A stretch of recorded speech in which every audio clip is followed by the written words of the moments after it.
2026 के IPL mini auction ने इस बार टूर्नामेंट शुरू होने से पहले ही काफी बड़ी चर्चा पैदा कर दी थी।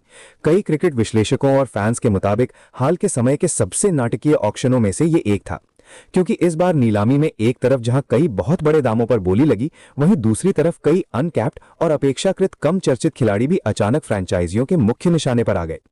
कई युवा खिलाड़ियों को टीम में शामिल करने के लिए फ्रेंचाइजियों ने उम्मीद से कहीं ज्यादा पैसे खर्च किए। ऑक्शन खत्म होने के बाद अब ऐसा लग रहा है कि लगभग हर फ्रेंचाइजी ने अपनी स्क्वाड को काफी मजबूत बना लिया है। कागज पर कई टीमों का कॉम्बिनेशन काफी अच्छा दिख रहा है, लेकिन असल में कौन सी टीम कितनी सफल होगी, ये इस बात पर निर्भर करेगा कि मैच के समय सही प्लेयर कॉम्बिनेशन चुना जाए और खिलाड़ी अपनी फॉर्म व प्रदर्शन से कितना योगदान दे। इसलिए अब बड़ा सवाल यह है कि किस टीम की स्क्वाड सबसे मजबूत है, किस टीम ने सबसे अच्छा बैलेंस बनाया है और कौन सी टीमें बाकी टीमों से थोड़ा पीछे हैं। इस वीडियो में हम 10वें नंबर से लेकर पहले नंबर तक एक रैंकिंग बनाएंगे, जहां आईपीएल 2026 की कागज पर सबसे मजबूत टीमों पर चर्चा होगी। यह भी याद रखना होगा कि यह सूची पूरी तरह व्यक्तिगत विश्लेषण है। आप भी अपनी रैंकिंग कमेंट में जरूर बताइए। 10वें नंबर पर रखा जा सकता है लखनऊ सुपर जायंट्स को। मिनी ऑक्शन में उन्होंने अपनी कुछ पुरानी गलतियों को सुधारने की कोशिश की है, लेकिन वे बदलाव मैदान पर कितना असर डालेंगे ये अभी साफ नहीं है। पिछले सीजन में एलएसजी का पेस अटैक चोटों की समस्या से जूझ रहा था और उसी विभाग में इस बार उन्होंने एनरिक नॉर्किया को टीम में लिया है, जो खुद भी अक्सर इंजरी की वजह से बाहर हो जाते हैं। दूसरी ओर वानिंदु हसरंगा निस्संदेह एक बेहतरीन ऑलराउंडर है, लेकिन हाल के आईपीएल सीजनों में उनकी नियमित उपलब्धता और प्रदर्शन दोनों सवालों के घेरे में रहे हैं। बल्लेबाजी में भी कुछ अनिश्चितता है, खासकर डेविड मिलर को छोड़ने के बाद फिनिशिंग यूनिट काफी हद तक अनुभवहीन हो गई है।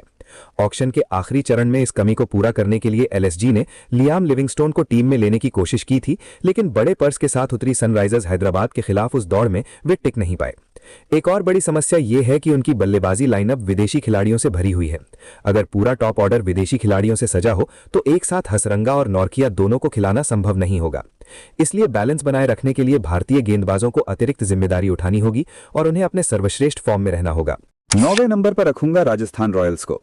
संजू सैमसन के टीम छोड़ने के बाद कई लोगों को लगा था कि टीम को बड़ा झटका लगेगा, लेकिन उन्होंने हालात को काफी समझदारी से संभाला है। ऑक्शन से पहले ही उन्होंने अपनी कुछ कमजोरियों को पहचाना और उन्हें ठीक करने की कोशिश की। बल्लेबाजी यूनिट में अब रियान पराग और ड्रू चुडेल जैसे युवा भारतीय खिलाड़ियों को ऊपर बल्लेबाजी करने का मौका दिया जा रहा है, जिससे उनकी बैटिंग लाइनअप और अधिक लचीली हुई है।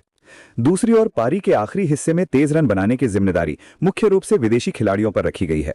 सिमरन हेटमायर, सैम करन और डोनोवन फरेरा जैसे बल्लेबाज फिनिशर की भूमिका में अहम साबित हो सकते हैं। रवि बिश्नोई को 7 करोड़ 20 लाख रुपए में टीम में लेना बड़ा फैसला साबित हो सकता है। लेकिन राजस्थान की सबसे बड़ी चिंता अब भी भारतीय पेस बॉलिंग है। इस विभाग में तुषार देशपांडे और संदीप शर्मा हैं, लेकिन पिछले सीजन में उनका प्रदर्शन बहुत ज्यादा लगातार नहीं था। इसके अलावा युद्धवीर सिंह और कुलदीप सेन जैसे पेसर भी हैं, लेकिन अनुभव के लिहाज से वे अभी काफी पीछे हैं। हालांकि एक चीज राजस्थान के लिए बड़ा फर्क ला सकती है। अगर जोफ्रा आर्चर और नांड्रे बर्गर पूरे सीजन फिट रहते हैं, तो ये दोनों विदेशी पेसर नियमित रूप से खेलकर टीम के पेस अटैक को काफी मजबूत और संतुलित बना सकते हैं। 8वें नंबर पर दिल्ली कैपिटल्स। डीसी ने मिनी ऑक्शन में कुछ काफी दिलचस्प फैसले लिए हैं, लेकिन उनका कॉम्बिनेशन अभी पूरी तरह साफ नहीं है। ओपनिंग के लिए पथुम निसंका और बेन डकेट दोनों को टीम में लिया गया है, लेकिन हकीकत में शायद इनमें से सिर्फ एक को ही प्लेइंग 11 में मौका मिलेगा। टॉप ऑर्डर के बाद का हिस्सा थोड़ा अस्थिर नजर आता है। अभिषेक पोरेल, करुण नायर और नीतीश राणा ये तीनों प्रतिभाशाली खिलाड़ी हैं, लेकिन पिछले कुछ आईपीएल सीजनों में लगातार अच्छा प्रदर्शन नहीं कर पाए हैं। इसलिए मिडिल ऑर्डर कितना स्थिर रहेगा, इस पर सवाल बने हुए हैं। ऐसे में बड़ी जिम्मेदारी केएल राहुल पर आएगी। पारी को संभालना और मैच की स्थिति के अनुसार खेलना, ये काम उन्हें ही करना होगा। दिल्ली की असली ताकत लोअर मिडिल ऑर्डर में है। क्रिस्टियन स्टब्स, अक्षर पटेल, डेविड मिलर और आशुतोष शर्मा ये चारों आखिरी ओवरों में तेजी से रन बना सकते हैं और टीम के स्कोर को काफी आगे ले जाने की क्षमता रखते हैं। पेस अटैक की अगुवाई मिचेल स्टार्क कर रहे हैं, लेकिन आईपीएल में उन्होंने हमेशा अपना सबसे खतरनाक रूप नहीं दिखाया है। अगर स्टार्क अपने सर्वश्रेष्ठ फॉर्म में नहीं रहे तो उन्हें मजबूत बैकअप देने वाले विकल्प बहुत ज्यादा नजर नहीं आते। दिल्ली का स्पिन अटैक ज्यादा मजबूत है। कुलदीप यादव, विपराज निगम और अक्षर पटेल की तिकड़ी बीच के ओवरों में अच्छा कंट्रोल बना सकती है और विपक्षी टीम को दबाव में रख सकती है।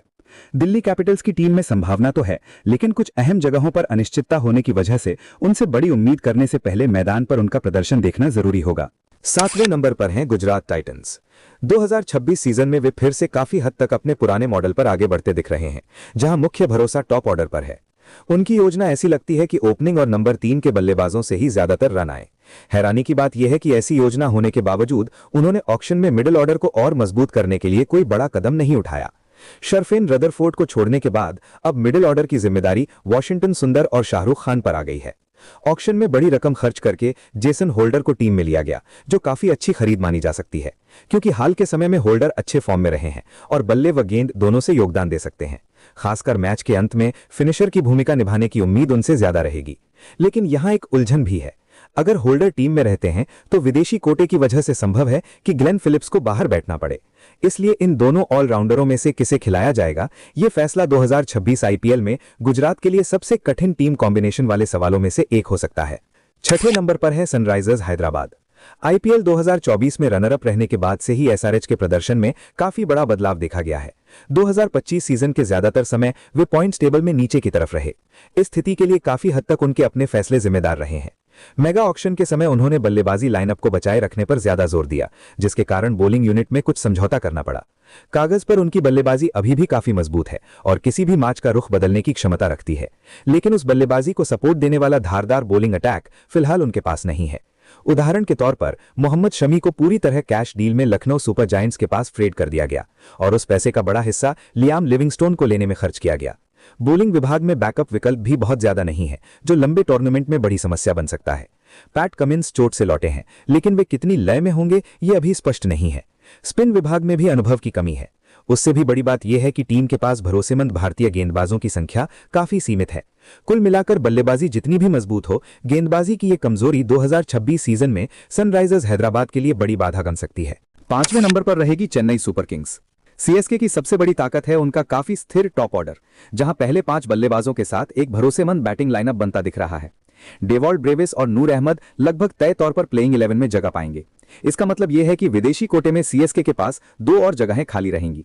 उन जगहों के लिए प्रतिस्पर्धा में है Nathan Ellis, Matt Henry, Akeal Hosein और जेमी ओवर्टन। इनमें से कौन 2 खिलाड़ी मौका पाएंगे, ये काफी हद तक इस बात पर निर्भर करेगा कि टीम अपना कॉम्बिनेशन किस तरह बनाना चाहती है। भारतीय गेंदबाजी विभाग में भी कुछ विकल्प मौजूद हैं, जैसे खलील अहमद, अंशुल कंबोज और राहुल चाहर। बल्लेबाजी लाइनअप में मजबूत भारतीय कोर होना निश्चित रूप से सकारात्मक बात है। अब अगर टीम गेंदबाजी यूनिट में सही संतुलन खोज लेती है तो इस सीजन में सीएसके अच्छे नतीजे जरूर ला सकती है। चौथे नंबर पर रखूंगा पंजाब किंग्स को। पीबीकेएस की सबसे बड़ी ताकत है उनके भारतीय खिलाड़ियों की गहराई। टीम में ऐसे कई अनकैप्ड क्रिकेटर हैं जिन्हें अभी अंतर्राष्ट्रीय क्रिकेट का मौका नहीं मिला है, लेकिन घरेलू क्रिकेट और आईपीएल में वे लगातार अच्छा प्रदर्शन कर चुके हैं। श्रेयस अय्यर जैसे कप्तान मौजूद हैं और जरूरत पड़ने पर इस्तेमाल करने के लिए उनके पास मजबूत बेंच स्ट्रेंथ भी है। पिछले सीजन में थोड़ा सा चूक कर ट्रॉफी गंवाने के बाद इस बार की स्क्वाड ज्यादा योजनाबद्ध और संतुलित लगती है। हालांकि विदेशी कॉम्बिनेशन में पंजाब को कुछ बदलाव करने पड़े हैं, क्योंकि जॉश इंग्लिस और ग्लेन मैक्सवेल दोनों ने इस सीजन में नहीं खेलने की बात कही थी। उनकी जगह भरने के लिए कूपर कुनौली को टीम में लाया गया है। कुनौली ऐसे ऑलराउंडर हैं जो बल्लेबाजी के साथ साथ गेंदबाजी में भी योगदान दे सकते हैं। फिर भी स्क्वाड में एक छोटा सा सवाल बना हुआ है और वो है अर्शदीप सिंह का बैकअप। अर्शदीप ऐसे गेंदबाज हैं जिन्हें पावर प्ले से लेकर डेथ ओवर तक किसी भी समय इस्तेमाल किया जा सकता है, लेकिन भारतीय पेसरों में विजय कुमार वैशाख और यश ठाकुर जैसे गेंदबाज मुख्य रूप से आखिरी ओवरों में ज्यादा प्रभावी दिखते हैं। डेथ ओवरों में वे अच्छे हो सकते हैं, लेकिन पूरे इनिंग्स में वैसी ही लचीलापन नहीं देते। यही वजह है कि पेस बॉलिंग यूनिट में पंजाब को अर्शदीप पर अपेक्षाकृत ज्यादा निर्भर रहना पड़ सकता है। इसे ही पंजाब की स्क्वाड की एकमात्र छोटी कमजोरी कहा जा सकता है। तीसरे नंबर पर है कोलकाता नाइट राइडर्स। इस बार ऑक्शन में केकेआर उन टीमों में से थी जो बहुत साफ योजना के साथ उतरी थी। पिछले कुछ सीजनों में स्क्वाड में जो कमजोरियां दिखी थीं, उन्हें ठीक करना ही उनका मुख्य लक्ष्य था। उसी हिसाब से उन्होंने नीलामी में कई टी20 स्पेशलिस्ट खिलाड़ियों को खरीदा, जिससे स्क्वाड पहले की तुलना में ज्यादा संतुलित लग रही है। खासकर बल्लेबाजी लाइनअप में बड़ा बदलाव किया गया है। टॉप ऑर्डर को नए तरीके से सजाया गया है और लोअर मिडिल ऑर्डर को भी मजबूत किया गया है। ओपनिंग में फिन एलन, टिम सिफर्ट और सुनील नरेन जैसे आक्रामक बल्लेबाज हैं। उनके साथ कैमरून ग्रीन जैसे ऑलराउंडर और डेथ ओवरों के लिए मथीशा पथिराना को टीम में जोड़ा गया है। लेकिन केकेआर की असली सफलता काफी हद तक टीम मैनेजमेंट के फैसलों और कप्तान अजिंक्य रहाणे की कप्तानी पर निर्भर करेगी। नए हेड कोच के रूप में अभिषेक नायर की मौजूदगी निश्चित रूप से सकारात्मक है, लेकिन रहाणे को इस बार पहले से कहीं बेहतर कप्तानी करनी होगी। अगर मैनेजमेंट हर खिलाड़ी की ताकत के अनुसार उन्हें सही भूमिका में इस्तेमाल कर पाता है तो इस सीजन में केकेआर कुछ बड़ा कर सकती है। दूसरे नंबर पर रहेगी रॉयल चैलेंजर्स बेंगलुरु। पिछले सीजन में उनकी टीम को आईपीएल की सबसे संतुलित स्क्वाड्स में से एक कहा जा रहा था। बल्लेबाजी लाइनअप मजबूत होने के साथ साथ गेंदबाजी यूनिट भी शानदार थी।